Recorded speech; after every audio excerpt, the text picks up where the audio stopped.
Assalamualaikum warahmatullahi wabarakatuh. Perkenalkan, nama saya Ica Abduldanata dengan NIM 201091232005. Saya dari Universitas Lambung Mangkurat, Fakultas Kedokteran Program Studi Kesehatan Masyarakat Angkatan tahun 2020. Hari ini saya akan membawakan 3 materi mengenai visi, misi, dan tujuan dari Universitas Lambung Mangkurat atau ULM, Fakultas Kedokteran atau FK, dan Program Studi Kesehatan Masyarakat atau PSKM. Yang kedua, materi mengenai 8 kompetensi sarjana kesehatan masyarakat, dan yang ketiga mengenai karakter tenaga kesehatan masyarakat profesional atau biasa dikenal dengan miracle. Memasuki materi yang pertama, yaitu mengenai visi, misi, dan tujuan dari Universitas Lambung Mangkurat. Visi Universitas Lambung Mangkurat yaitu mewujudkan Lambung Mangkurat terkemuka dan berdaya saing tahun 2025. Terkemuka dimaknai sebagai universitas yang terbaik di Kalimantan, masuk jajaran 10 perguruan tinggi terbaik di Indonesia dan 100 perguruan terbaik di Asia Tenggara. Sementara itu, berdaya saing dimaksudkan sebagai kemampuan melaksanakan tridharma perguruan tinggi yang bermutu sehingga menghasilkan sumber daya manusia yang unggul dan mampu bersaing pada tingkat nasional dan regional Asia Tenggara, serta menghasilkan ilmu pengetahuan teknologi dan seni atau IPTEX yang menjadi acuan dan rujukan perguruan tinggi lainnya di kawasan. Untuk misinya, Lambung Mangkurat selanjutnya mewujudkan Lambung Mangkurat terkemuka dan berdaya saing dikembangkan 8 misi sebagai berikut, yaitu yang pertama, menyelenggarakan tridharma perguruan tinggi berkualitas dan relevan yang dilaksanakan oleh sumber daya manusia yang ahli dan terampil di bidangnya, serta didukung oleh sarana dan prasarana terbaik. 2. Memberikan akses seluas-luasnya kepada masyarakat untuk memperoleh layanan pendidikan tinggi berkualitas tanpa membedakan status ekonomi sosial secara khusus, memberikan kesempatan kepada calon mahasiswa dari keluarga miskin atau tidak mampu untuk belajar di Lambung Mangkurat melalui program beasiswa yang dianggarkan dari PNBP ULM. 3. Meningkatkan kerjasama dengan berbagai pihak seperti perguruan tinggi dalam dan luar negeri, pemerintah pusat dan daerah, dunia usaha dan industri, serta pemangku kepentingan lainnya pada tingkat nasional maupun internasional. Keempat, yaitu mengedepankan transparansi dan akuntabilitas dalam pengelolaan universitas, termasuk dalam pengelolaan anggaran. 5. Menjamin tersedianya anggaran, sarana dan prasarana untuk kelancaran pelaksanaan pendidikan, penelitian, dan pengabdian kepada masyarakat sebagai prasyarat peningkatan daya saing. Yang keenam, mewujudkan organisasi yang kuat yang disertai proses pemberdayaan seluruh elemen sivitas akademik dalam pembangunan daya saing. 7. Meningkatkan kesejahteraan seluruh sivitas akademik ULM yang lebih adil. Dan yang kedelapan, mendorong tersedianya perencanaan pengembangan kampus ULM terpadu dalam satu kawasan untuk pembangunan setelah tahun 2025 sebagai persiapan menjadikan ULM terkemuka dan berdaya saing di kawasan Asia Tenggara. Kemudian untuk tujuannya sendiri yaitu yang pertama, terwujudnya tridharma perguruan tinggi yang berkeadilan, berkesetaraan, berkualitas, dan relevan dengan perkembangan IPTEX yang berfokus pada program unggulan pengelolaan lahan basah. Yang kedua, yaitu terwujudnya penguatan tata kelola universitas berdasarkan tata kelola universitas yang baik atau good governance, pengembangan kelembagaan, meningkatkan kualitas sumber daya manusia dan sarana prasarana. 3. Menghasilkan lulusan yang berkarakter wajah sampai kaputing atau wasaka dan memiliki kompetensi yang mampu bersaing di dunia internasional. Dan yang keempat, terwujudnya kerjasama dengan berbagai perguruan tinggi dalam negeri dan luar negeri, pemerintah pusat dan daerah, dunia usaha dan industri, serta pemangku kepentingan lainnya pada tingkat nasional dan internasional. Kemudian visi misi FKULM. Visi yaitu menjadi fakultas yang terkemuka dan berdaya saing dalam bidang kesehatan, terutama di lingkungan lahan basah. Kemudian untuk misinya yaitu yang pertama, menyelenggarakan pendidikan dan menghasilkan lulusan yang terkemuka dan berdaya saing dalam bidang kesehatan, terutama di lingkungan lahan basah. Yang kedua, menyelenggarakan penelitian yang menghasilkan IPTEK dalam bidang kesehatan, terutama di lingkungan lahan basah. Yang ketiga, menyelenggarakan pengabdian kepada masyarakat dan menyebarluaskan IPTEK dalam bidang kesehatan untuk meningkatkan kualitas hidup masyarakat, terutama di lingkungan lahan basah. Dan yang keempat, yaitu memantapkan tata kelola yang transparan dan akuntabel. Kemudian untuk tujuannya yaitu yang pertama, terwujudnya penyelenggaraan pendidikan kedokteran dan ilmu kesehatan yang mampu menghasilkan lulusan yang kompeten, bermoral, dan beretika dalam hal pengelolaan penyakit dan komunitas di daerah sungai dan pertambangan sehingga mampu bersaing di tingkat nasional. Yang kedua yaitu menghasilkan penelitian yang bermutu dan dapat dimanfaatkan untuk pengembangan ilmu pengetahuan dan pelayanan kepada masyarakat, terutama dalam mengatasi masalah pada bidang kedokteran dan kesehatan di daerah sungai dan pertambangan. Yang ketiga yaitu terwujudnya kegiatan pengabdian masyarakat yang bermutu, konsisten dan terarah sehingga dapat membantu meningkatkan derajat kesehatan masyarakat, terutama pada masalah penyakit di daerah sungai dan pertambangan. Keempat yaitu terwujudnya manajemen fakultas yang transparan dan akuntabel. Dan yang kelima yaitu terjalinnya kerjasama regional, nasional, dan internasional di bidang pendidikan, penelitian, dan pengabdian masyarakat untuk pencapaian visi misi fakultas. Dan untuk visi misi PSKM ULM yaitu untuk visinya menjadi program studi yang unggul dan berdaya saing dalam penyelenggaraan Tridharma perguruan tinggi dalam pengembangan ilmu kesehatan masyarakat yang berorientasi pada lingkungan lahan basah pada tahun 2025. Kemudian untuk misinya yaitu pertama, menyelenggarakan program pendidikan yang berorientasi pada nilai-nilai integritas, unggul, dan terdepan di tingkat nasional dalam ilmu kesehatan masyarakat di bidang lingkungan lahan basah dengan memperhatikan isu strategis kesehatan masyarakat yang berkembang dan sesuai dengan kebutuhan pasar. Yang kedua yaitu menyelenggarakan penelitian berdasarkan evidence base yang bermutu tinggi, kreatif, dan inovatif dalam rangka pengembangan keilmuan kesehatan masyarakat untuk menjawab permasalahan pembangunan kesehatan khususnya di bidang lahan basah. Yang ketiga yaitu menyelenggarakan kegiatan pengabdian kepada masyarakat melalui kegiatan pemberdayaan dan penyebarluasan informasi kesehatan berdasarkan hasil kajian ilmiah untuk mengembangkan keilmuan berwawasan kesehatan masyarakat dan peningkatan kualitas hidup masyarakat. Dan yang terakhir yaitu membuat kerjasama dengan pihak swasta, perguruan tinggi lain, dan pemerintah.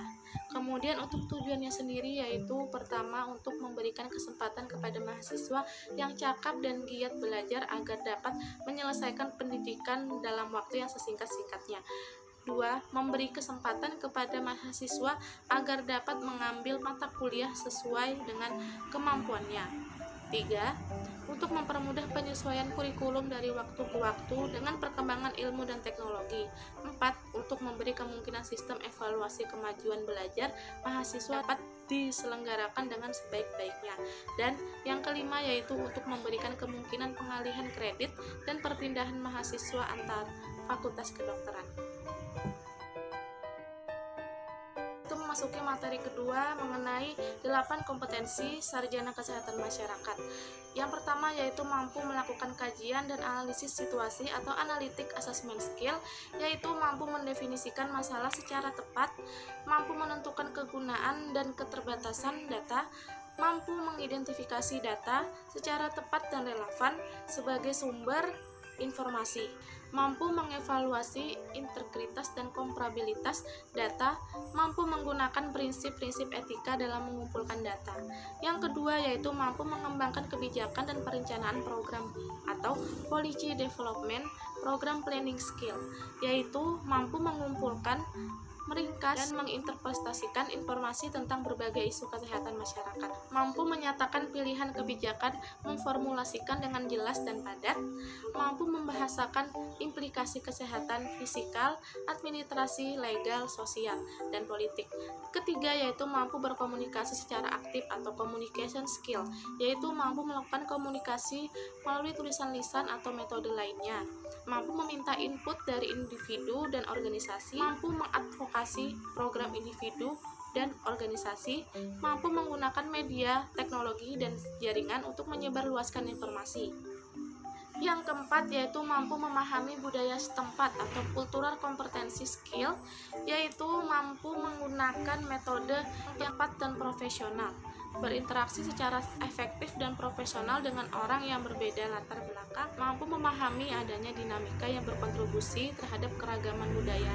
Yang kelima yaitu mampu melaksanakan pemberdayaan masyarakat atau community empowerment, yaitu mampu menggabungkan berbagai strategi untuk berinteraksi dengan orang dari berbagai latar belakang, merespon berbagai kebutuhan masyarakat sebagai konsekuensi keragaman budaya.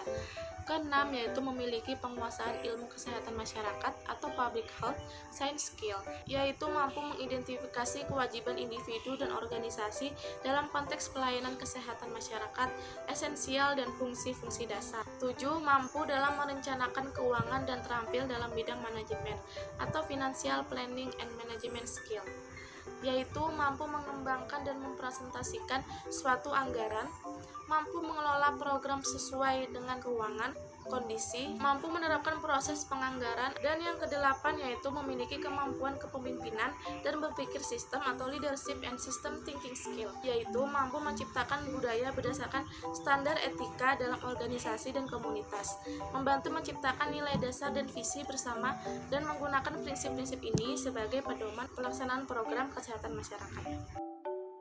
Memasuki materi yang terakhir yaitu mengenai karakter tenaga kesehatan masyarakat profesional atau biasa dikenal dengan Miracle. Profil lulusan sarjana kesehatan masyarakat berpedoman pada karakter seseorang tenaga kesehatan masyarakat yang profesional yaitu Miracle. Untuk M-nya sendiri yaitu manager, untuk I-nya inovator, untuk R-nya role model atau researcher, untuk A-nya apprentice, untuk C yaitu communication, untuk L-nya leader, dan untuk E-nya edukator. Saya akan menjelaskan satu persatu poin-poin dari Miracle, yaitu yang pertama manajer. Manajer atau manajemen adalah suatu kegiatan mengatur guna mencapai suatu tujuan atau menyelesaikan pekerjaan. Meliputi 6M yaitu man, money, material, machines, metode, dan market.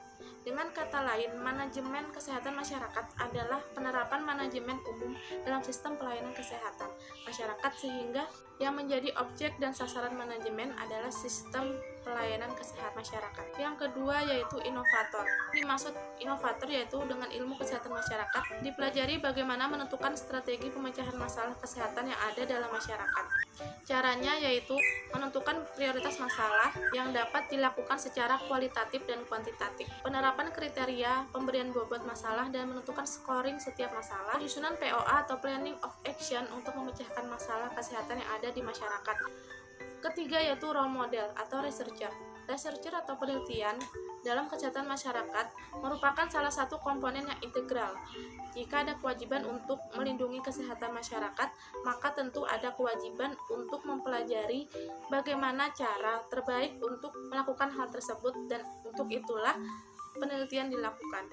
Yang keempat yaitu apprentice, mampu belajar dalam tim dan mampu bekerja cepat. Sebagai orang yang terlatih dalam ilmu kesehatan masyarakat, mengajarkan mengenai yaitu cara meningkatkan derajat kesehatan masyarakat melalui berbagai tindakan pencegahan terhadap terjadinya masalah kesehatan. Dengan kata lain, ilmu kesehatan masyarakat memiliki keahlian atau profesional terhadap ilmu mencegah penyakit dan berbagai masalah kesehatan masyarakat. Yang kelima yaitu communication. Sebagai agen komunikasi dalam masyarakat tentu harus merakyat. Bidang kesehatan masyarakat memerlukan pribadi yang kuat yang berupaya untuk memperbaiki kesehatan masyarakat dan kesejahteraan. Ilmu ini sangat ideal bagi mahasiswa yang ingin mendapatkan kepuasan bahwa mereka bekerja untuk memperbaiki kehidupan orang lain. Dituntut untuk selalu dekat dan bersama masyarakat karena masyarakat tersebutlah objek terpenting dalam ilmu ini. Untuk itulah salah satu profil ilmu ini dikatakan sebagai communication. Yang keenam yaitu leader.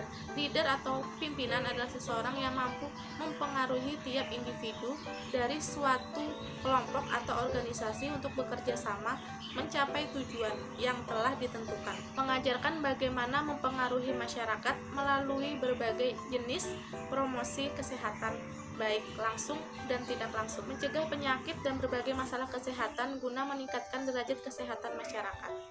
Dan yang terakhir yaitu edukator.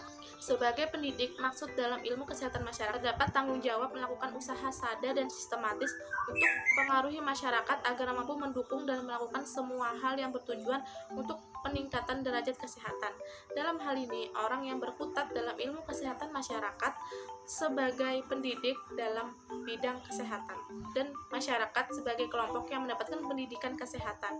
Pendidikan atau edukator ini kembali berhubungan dengan promosi kesehatan untuk mengubah paradigma dan perilaku negatif masyarakat agar dapat meningkatkan kualitas hidup masyarakat. Itulah 3 materi yang dapat saya sampaikan. Semoga bermanfaat. Terima kasih sudah menonton. Saya undur diri. Wassalamualaikum warahmatullahi wabarakatuh.